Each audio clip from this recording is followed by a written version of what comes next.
আসসালামু আলাইকুম। আমি অলরেডি Gbpusd চার্টে আছি। গতকালকের আগের দিন যে এনালাইসিস দিয়েছিলাম, সেই এনালাইসিস অনুযায়ী গতকালকেও আমরা ট্রেড নিয়েছিলাম এবং আমি টেলিগ্রাম গ্রুপে ফ্রি সিগন্যাল দিয়ে থাকি। ওখানে আমি বলেছিলাম যে ইউরো ইউএসডি, Gbpusd এবং গোল্ড সেলে থাকার কথা এবং সেল থেকে কিন্তু আমরা একটা ভালো প্রফিট বের করে নিয়ে আসতে পারছি। যারা টেলিগ্রামে এখন পর্যন্ত সংযুক্ত নয়, তারা নিচে পিন পোস্টে আপনার টেলিগ্রাম লিঙ্ক পেয়ে যাবেন। ওখান থেকে সংযুক্ত হয়ে নিতে পারবেন। আর সংযুক্ত হলে অবশ্যই পিন পোস্ট পড়ে নেবেন সর্বপ্রথম, যদি কেউ কোনো প্রশ্ন করতে চান তার পূর্বে। তো আমি আজকে শুধুমাত্র Gbpusd দেখাবো, গোল্ড বা ইউরো ইউএসডি দেখাবো না। তো ইকোনমিক্যাল ক্যালেন্ডারের দিকে যদি তাকাই, তাহলে ইউরো ইউএসডি রিলেটেড কিছু নিউজ আছে এবং ইউএসডি রিলেটেড নিউজ আছে। এই নিউজের ইম্প্যাক্ট কিছুটা জেবিপির উপরও পড়বে। তো আমার আগের যে অ্যানালাইসিসটা আছে উপরে আই বটনের ওখানে পেয়ে যাবেন, ওই অ্যানালাইসিসটা দেখে নেবেন। ওই অ্যানালাইসিসের মাধ্যমে আপনি বুঝতে পারবেন যে ইউরো ইউএসডি এবং গোল্ডের গতিপথটা কোন কিসের মধ্যে সীমাবদ্ধ আছে। আর জেবিপিটা দেখানোর কারণ আছে, এটার অ্যানালাইসিসটা একটু বোঝানোর জন্য এবং এখান থেকে কিভাবে ট্রেডটা নিতে পারেন সেটা জানানোর জন্যই হচ্ছে মূলত এই ভিডিওটা করা। তো এখানে একটু খেয়াল করেন, আমি হচ্ছে 4 ঘন্টা চার্টে সবসময় ফলো করে থাকি। 4 ঘন্টা চার্টে আমি অ্যানালাইসিস করি এবং 1 ঘন্টা এবং 15 মিনিটে হচ্ছে আমি স্কাল্পিং ট্রেড করে থাকি।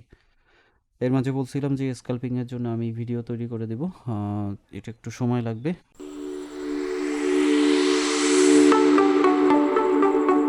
সবাইকে শুভেচ্ছা সাহেদ টিউবে। সঙ্গে থাকতে সাবস্ক্রাইব করে বেল বটনটি ক্লিক করে রাখবেন, কারণ পরবর্তী ভিডিও নোটিফিকেশনের মাধ্যমে সাথে সাথে পেয়ে যাবেন। তো যাই হোক, এখানে যে বিষয়টা আছে জেবিপিইউএসডির ক্ষেত্রে একটু খেয়াল করে দেখবেন, জেবিপিইউএসডি কিন্তু একটা ট্রেন্ড লাইনের মধ্যে এখন বর্তমানে আছে এবং গতকালকে আমরা যখন সেলের যে পজিশন নিছিলাম, সেল এন্ট্রি নিছিলাম, তারপরে মার্কেটটা কিন্তু উপর দিকে একটু স্পাইক করছিল। এই যে দেখেন, এ পর্যন্ত উঠছিল। তাই এখানে আমি কিন্তু আমার একটা এসএল পজিশন বলে দিছিলাম আপনাদের যে এই লেভেলটাকে আপনারা এসএল হিসাবে রাখতে পারেন এবং এইটা হচ্ছে আপনাদের সেকেন্ড এসএল এবং এটা হচ্ছে বেটার। এটা না দিলেও ভালো হয়, কারণ এইখানে টাচ করতে পারে, কারণ এটা থেকে এটা বেটার। সেই হিসাবে আমি উপরেরটা রাখার কথা বলছিলাম এবং নিচে অনেকে হয়তো বা রাখছেন কিনা আমি জানি না। যদি রেখে থাকেন তাহলে তাদের এসএলটা হিট করার কথা এবং তারপরে পরবর্তীতে যদি আবার এন্ট্রি নিয়ে থাকেন সেক্ষেত্রে আবার প্রফিট আসার কথা। তো এটা যদি আমি একটু দেখি, একেবারে আমাদের যে পজিশন আছে ঠিক সেই পজিশনেই মার্কেটটা বাড়ি খাইছে। শুধুমাত্র এই কারণে এসএলের পরিধিটা সেকেন্ড স্টেপে আমি রাখি। দ্যাটস মিন হচ্ছে সেকেন্ড যে সাপোর্ট এবং রেসিস্ট্যান্স জোন আছে সেইগুলোনে হচ্ছে আমি এসএলটা সবসময় ধরে রাখি। প্রথমটা আমি ধরি না, কারণ প্রথমটায় অনেক সময় স্পাইক করে, মার্কেটে স্পাইক করে এসএলটা হিট করে দেন মার্কেট নামে, যে জিনিসটা গতকালকেও হয়েছে। তো এখানে দেখেন এই পর্যন্ত মার্কেট উঠছিল এবং ওঠার পরে কিন্তু মার্কেট আবার নামছিল। আমাদের এন্ট্রিটা ছিল এই লেভেলে। তো এখান থেকে যারা এতটুকের মধ্যে ছিলেন তারা একটা ভালো প্রফিট নিয়ে বের হয়ে আসতে পারছেন শর্টের জন্য, ওটা শর্ট সিগন্যাল ছিল। তো আমরা শুধুমাত্র আজকে খেয়াল করব জেবিপিইউএসডির ক্ষেত্রে এবং মনোযোগ সহকারে ভিডিওটা দেখবেন। সেটা হচ্ছে দেখেন ট্রেন্ড লাইনের ক্ষেত্রে এই অবস্থান থেকে আমাদের মার্কেটটা কিভাবে গেছে, এই অবস্থানে এইভাবে যাচ্ছে মার্কেটটা, তাই না?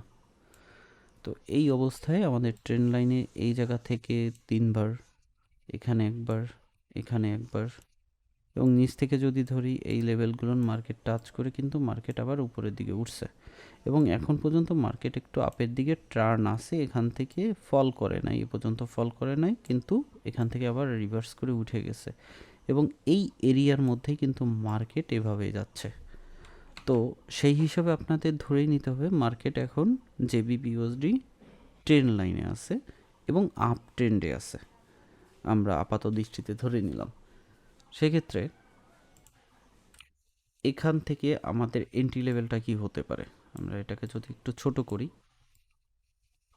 আমরা কিন্তু 4 ঘন্টা চার্টে আসি। তো 4 ঘন্টা চার্টে আপনি এখান থেকে, আমি এটাকে বাদ দিয়ে দিব, এভাবে ধরি, একেবারে ফ্রেশ হিসাবে ধরি।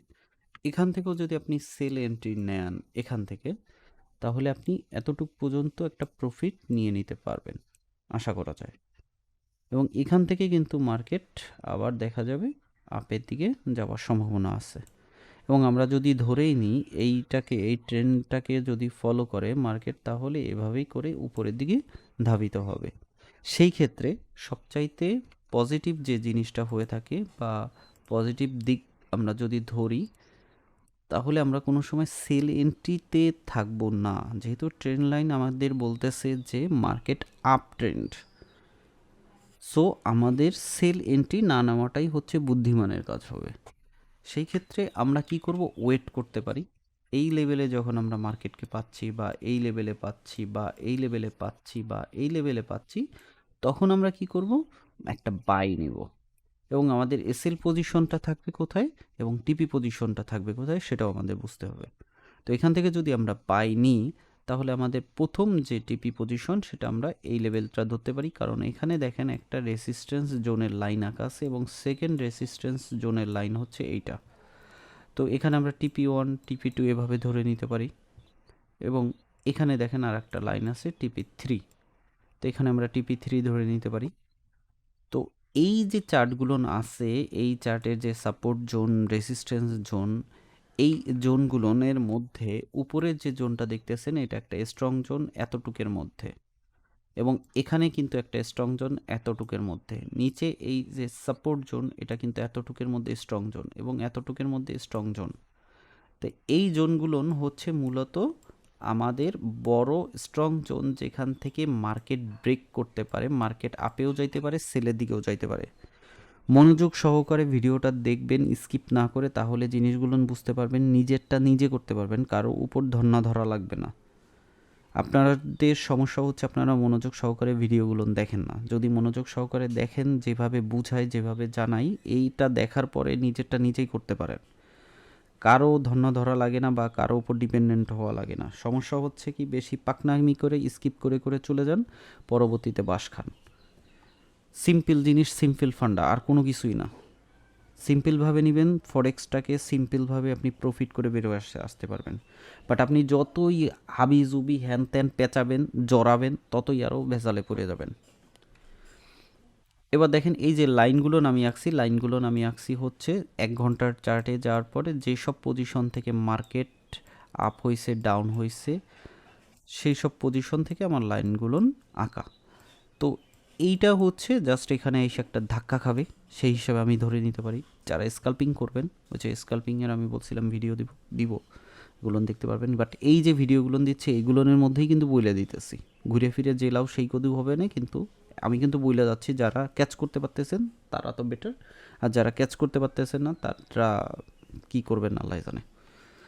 যাই হোক, আমার কথাবার্তাগুলো একটু এরকমের, অনেকের ভালো লাগতে পারে, অনেকের খারাপ লাগতে পারে। এখানে যে জিনিসটা আছে, তো এখান থেকে দেখেন যেটা বলছিলাম, মার্কেট কিন্তু বাইটারে। তো এখান থেকে আপনি যদি সেল নেন, নিতে পারেন। আমাদের এই পর্যন্ত আমরা ধরে রাখতে পারি এবং এই লেভেলটা ক্রস করাটা একটু টাফ হয়ে যাবে। যদি এই লেভেলে মানে মার্কেট আমরা সেল নিয়ে এতটুকু জায়গায় আমরা প্রফিট নিয়ে নিতে পারি, আমরা ক্লোজ করে দিলাম, আমাদের স্টপ লস থাকবে হচ্ছে এই পজিশনে। কারণ মার্কেট এখান থেকে দেখা গেল হঠাৎ করে স্পাইক করলো, উঠে গেল এই পর্যন্ত, উঠে আবার এখান থেকে নামা শুরু করলো, আবার এই ট্রেন্ডের মধ্যে থাকলো, এরকম আর হইতে পারে, অস্বাভাবিক কোনো কিছু না। আর এখান থেকে যদি আমরা অপেক্ষা করি যে না মার্কেট এখানে নামবে, দেন আমরা এখান থেকে একটা এন্ট্রি নিব, সেই ক্ষেত্রে আমাদের এসএল পজিশনটা হবে কোথায়? সেক্ষেত্রে আমাদের এসএল পজিশনটা এখানে দেখেন, আমি কিন্তু দুইটা জোন আঁকছিলাম, ফার্স্ট জোন এইটা এবং সেকেন্ড জোন এইটা। তো এইটা দিলে হচ্ছে মানে স্ট্রং থাকতেছে, পুরো স্ট্রং থাকতেছে, এবং আপনি চাইলে আরও ক্লোজও দিতে পারেন, যে মনে করতেছেন যে না আমি অল্প লসের মধ্যে বের হয়ে যাব, তাহলে আপনি এই লেভেলটা রাখতে পারেন। ওকে, তবে এটা না রাখাটাই ভালো হবে।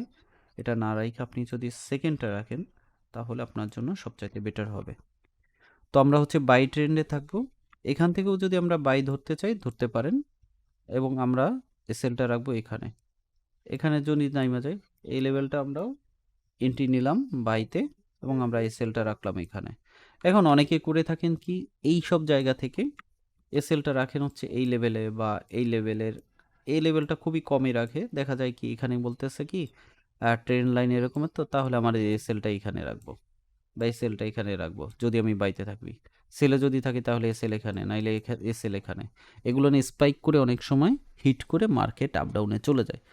সো একটু দূরে রাখার চেষ্টা করবেন মানি ম্যানেজমেন্ট করে, প্রফিট কম হোক, সমস্যা নাই, বাট দূরে থাকাটাই সেভ, মার্কেটে টিকে থাকতে পারবেন।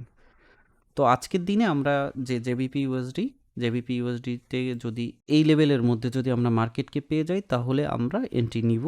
বেশিরভাগই বাই টার্নে থাকার চেষ্টা করবেন, সেলের দিকে থাকলে থাকতে পারেন, সেক্ষেত্রে একটু রিস্ক হবে, কারণ এইসব পজিশন থেকেও মার্কেট আপের দিকে এইভাবেও থাকতে পারে। ওকে, দেখা গেল কি নিচের দিকে আসলো না, সো আমরা বাই ট্রেন্ডে থাকার চেষ্টা করি। সেল ট্রেন্ডে থাকলে থাকতে পারেন, না থাকাটাই মানে বেটার হবে।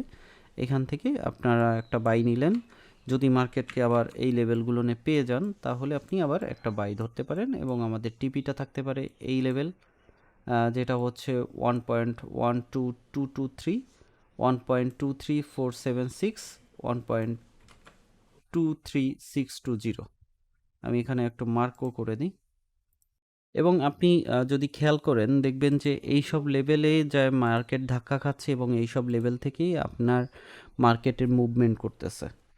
তো এটা আপনাদের হচ্ছে জাস্ট বোঝানোর সুবিধার্থে এবং কীভাবে এন্ট্রিগুলো নেবেন সেই জিনিসটা আপনাদের জানানোর জন্য এই ভিডিওটা করা। কারণ এভাবে যদি আপনারা প্ল্যান পরিকল্পনা করে অ্যানালাইসিস করে তারপরে কোনো কিছু করেন, সেটা আপনাদের জন্য বেটার হবে। আর আন্দাজের উপর ট্রেড হয় না, 1 মিনিটের ট্রেড হয় না। ওই আন্দাজে আসলেন, করলেন, অমকে বলছে বাই, তমকে বলছে সেল, আমি নিজে ফ্রি সিগন্যাল দিতেছি, আন্দাজের উপরে বসায় দিলেন বড় লট দিয়ে। এভাবে ট্রেড করা মানে উচিত না। আমি দিচ্ছি ফ্রি সিগন্যাল, ওকে ঠিক আছে, অন্যরাও দিচ্ছে ফ্রি সিগন্যাল বা পেইড সিগন্যাল, ওকে ঠিক আছে, বাট আপনি আপনার অ্যানালাইসিসটা করবেন, করার পরে তার সাথে মিলাইয়া তারপরে এন্ট্রিগুলো নেবেন। যখন এইভাবে করবেন তখন দেখবেন যে এই সব জায়গা থেকে আপনি ভালো একটা প্রফিট বের করে নিয়ে আসতে পারতেছেন। বাট আপনি যদি এগুলো না মানেন, না জানতে চান, না বুঝতে চান, তাহলে আপনার এখানে ফরেক্সে টিকে থাকতে পারবেন না। আর একটা বিষয় হচ্ছে, আপনারা আমরা হচ্ছে অনেক পাকনা, যে আমরা কোনো কিছু না শিখে, না জেনে, না বুঝে তারপরে নাইমা পড়ি।